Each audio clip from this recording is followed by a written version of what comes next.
सूबे के कृषि पशुपालन और मत्स्य विभाग के मंत्री जयप्रकाश दलाल की अगुवाई में 30 नवंबर से भिवानी जिले की विकसित भारत संकल्प यात्रा का आगाज किया गया था। शुरुआत की गई थी सिवानी क्षेत्र के बड़वा से, और वो यात्रा अब सांसदों और विधायकों के नेतृत्व में अलग अलग गांवों में जा रही है। लोगों को सरकार की योजनाओं के बारे में वाकिफ करवाया जा रहा है, जानकारी दी जा रही है। इसी कड़ी में आज सोहसड़ा गांव में कृषि मंत्री की मौजूदगी में ही जनसंवाद कार्यक्रम और विकसित भारत संकल्प यात्रा का आयोजन किया गया। स्वागत भी वहां पर इस यात्रा का किया गया। इस मौके पर कृषि मंत्री जयप्रकाश दलाल ने कहा कि 2047 तक भारत को पूरी तरह से विकसित राष्ट्र बनाने का सपना है, और इस सपने को साकार करने के मकसद से देश के प्रधानमंत्री नरेंद्र मोदी पूरे तन मन से जुटे हुए हैं। साथ ही उन्होंने कहा कि किसानों, आमजन और हर वर्ग की दशा सुधरे, इसके लिए सरकार के द्वारा लगातार काम किया जा रहा है।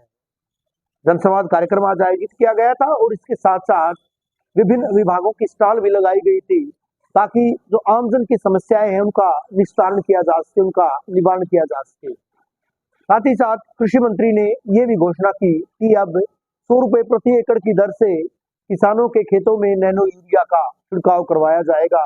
इसके लिए किसानों को बाकायदा पोर्टल पर पंजीकरण करवाना होगा।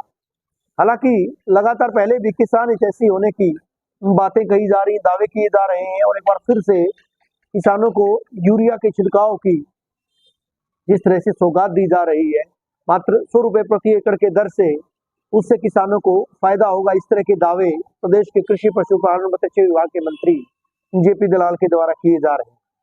जेपी दलाल ने शीतकालीन सत्र पर बोलते हुए कहा कि 15 तारीख से जिसका आगाज होगा उसमें जनता की समस्याएं विपक्ष जोर शोर से उठाए, ताकि सत्ता पक्ष भी उन समस्याओं के बारे में जान सके और उनका समाधान भी करवाया जा सके। उन्होंने साथ ही महागठबंधन को ठगबंधन कहते हुए कहा कि विपक्ष पूरी तरह से नाकाम साबित हो रहा है। 3 राज्यों के जिस तरह से चुनावी नतीजे आए हैं, कांग्रेस को तो पूरी तरह से नकार दिया गया है। वहीं उन्होंने कहा कि सरकार के द्वारा तमाम जरूरतमंद लोगों के लिए काम किया जा रहा है, उनके लिए पूरी तरह से प्रयास किए जा रहे हैं। अंत्योदय की भावना से लगातार काम किया जा रहा है।